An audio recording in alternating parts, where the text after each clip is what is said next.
အားလုံးပဲမင်္ဂလာပါခင်ဗျဒီညနေစပြမှာကတော့ဗောနော်ဒါတော့ web ပေါင်ချက်ထားတဲ့ web သားဟိဗောနော်ဒါတော့အယူဗောနော်ပေါင်ယူဗောနော်ပေါင်ယူကိုဟင်းချိုပြန်လုပ်ထားတာဗောနော်ကဲစားကြပါဦးခင်ဗျ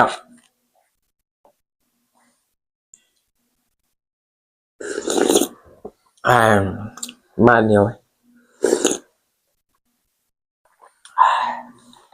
မြန်ပြားနဲ့ဟင်းချိုလုပ်ထားတာဗောချေပဲစားကြပါဦး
ကောင်းတယ်